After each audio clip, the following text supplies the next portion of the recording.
आज हम बात करेंगे more on digestion in stomach के बारे में। और अगर स्टमक की बात की जाए तो जैसे यहाँ पर हम अपने सामने डायग्राम में देख रहे हैं, ये पूरा का पूरा जो सिस्टम है इसे डाइजेस्टिव सिस्टम कहा जाता है।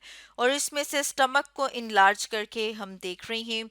अपनी लास्ट वीडियो में हमने डिस्कस किया था स्टमक के जो डिफरेंट रीजन्स हैं उनके बारे में, और स्टमक की जो डिफरेंट लेयर्स हैं उनके बारे में डिटेल से डिस्कस किया था। आज हम मज़ीद देखेंगे कि स्टमक में जो गैस्ट्रिक ग्लैंड्स हैं और इसके अलावा जो सेल्स हैं वो कौन सी सिक्रेशंस करते हैं और किस तरह से वो हेल्प करते हैं डाइजेशन में।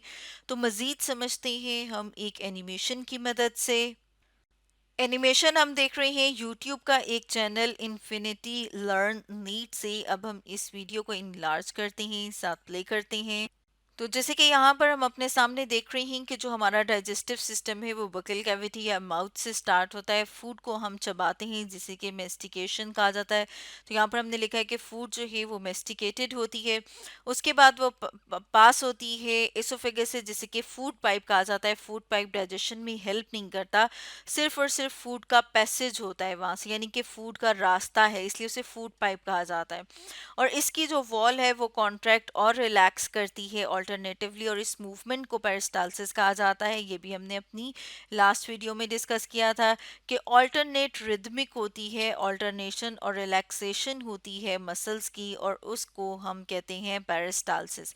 और उसके बाद जो है वो फूड कहाँ पर आ जाती है, फूड आ जाती है स्टमक में।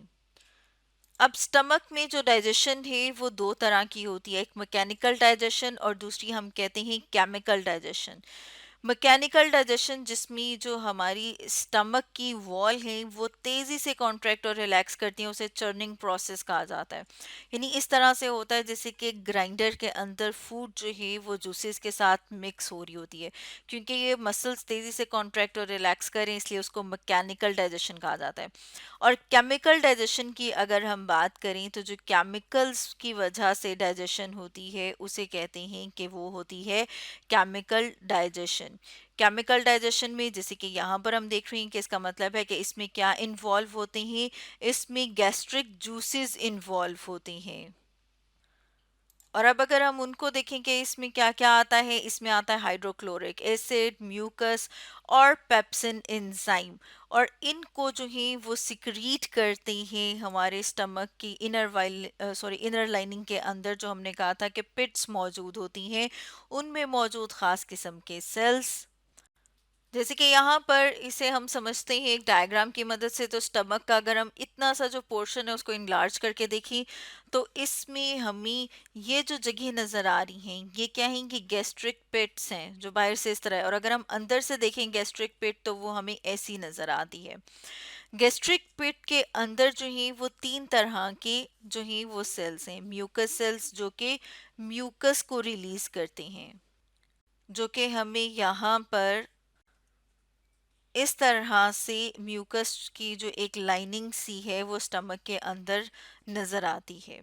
उसके बाद हम देखते हैं बाकी की अगर हम बात करें तो जो चीफ सेल्स हैं, जैसे कि यहाँ पर हम देख रहे हैं ये वाले जो हैं चीफ सेल्स, इन्हें बड़ा करके देखें तो ये हमें नज़र आ रहे हैं। ये जो चीफ सेल्स हैं, चीफ सेल्स जो हैं वो रिलीज करते हैं पेप्सिनोजिन। और इसके साथ साथ जो थर्ड हैं जिन्हें कि पेराइटल सेल्स कहा जाता है, जैसे कि यहाँ पर हम देख रहे हैं ये जो येलो से कलर में हमें नजर आ रही हैं पेराइटल सेल्स हैं। पेराइटल सेल्स जो हैं वो HCl रिलीज करें, जैसे यहाँ पर हमने लिखा है HCl, जिसे कि हाइड्रोक्लोरिक एसिड कहा जाता है। अब ये जो हाइड्रोक्लोरिक एसिड है ये पेप्सिनोजिन जो कि इनएक्टिव फॉर्म है इस एंजाइम की, इसको कन्वर्ट कर देता है पेप्सिन में। पेप्सिन जो है वो इसकी एक्टिव फॉर्म है, और पेप्सिन जो है वो फर्दर आगे डाइजेस्ट करती हैं प्रोटीन्स को। तो यहाँ पर हमने अपने सामने लिख लिया है। अब अगर हम दोबारा से एनिमेशन को देखें तो जैसे कि यहाँ पर हम देख रहे हैं कि पेप्सिन का काम क्या है, ये पार्शियल ब्रेक डाउन करता है प्रोटीन का। जो मज़ीद अगर आगे जो ब्रेक डाउन होता है वो डाइजेस्टिव सिस्टम के अगले पार्ट्स जिन्हें कि स्मॉल इंटेस्टाइन कहा जाता है वहाँ पर होता है, लेकिन काफ़ी हद तक जो है ब्रेक डाउन यहाँ पर हो चुका होता है। इसके बाद अगर हम हाइड्रोक्लोरिक एसिड की बात करें तो हाइड्रोक्लोरिक एसिड का एक बहुत जो अहम काम है वो ये भी है कि जब हम खाना खाते हैं तो उसके अंदर माइक्रोब्स भी मौजूद होते हैं, जैसे कि बैक्टीरिया वगैरह। जो कि किसी बीमारी की वजह बन सकते हैं। तो HCl जिसे कि हाइड्रोक्लोरिक एसिड कहा जाता है, ये उन हार्मफुल माइक्रोब्स को किल करते हैं, ख़त्म करते हैं। उसके साथ साथ हम देखते हैं कि हमने बात की थी कि ये जो है पेप्सिनोजिन को जो है वो किस फॉर्म में लेकर आता है। पेप्सिनोजिन को पेप्सिन में लेकर आता है और पेप्सिन आगे ब्रेक डाउन करता है प्रोटीन्स का। और इसके साथ साथ हम देखते हैं कि इसको हम क्या कह रहे हैं कि ये जो है वो एक फेवरेबल मीडियम प्रोवाइड करता है। और इसके अलावा जो स्टमक का इंटरनल पीएच है वो एसिडिक होता है। वो एसिडिक होता है हाइड्रोक्लोरिक एसिड की वजह से।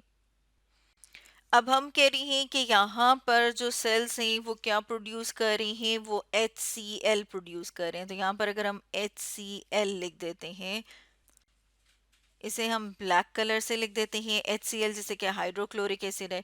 अब ये इतना स्ट्रॉन्ग एसिड होता है कि जो फूड के अंदर अगर कोई हम कह रही हैं कि बैक्टीरिया आ गया है या कोई वायरस है तो ये उसको तो किल कर देगा, लेकिन अब हमारे यहाँ पर जो सेल्स मौजूद हैं ये उनको भी तो डैमेज कर सकता है। लेकिन हमारा स्टमक जो है वो डैमेज नहीं होता, हमारे स्टमक के जो सेल्स हैं वो डैमेज नहीं होते, क्योंकि स्टमक की जो इनर लाइनिंग है, जैसे कि यहाँ पर हम अभी ड्रॉ भी करें और अभी हमने एक बात भी की थी कि यहाँ पर जो म्यूकस सेल सिक्रीट हैं वो क्या कर रही हैं, वो म्यूकस को प्रोड्यूस करते हैं। और उस म्यूकस की लाइनिंग की वजह से जो भी हम खाना खाते हैं, चाहे हम गोश्त खाते हैं, वो तो डाइजेस्ट हो जाता है, लेकिन हमारी स्टमक की जो वॉल्स हैं वो इससे बची रहती हैं। जैसे कि यहाँ पर हम अपने सामने लिख रहे हैं कि ये क्या करते हैं, ये प्रोटेक्ट करते हैं inner lining of the stomach को, ताकि HCl से हमारी इनर लाइनिंग जो है वो महफूज रहे।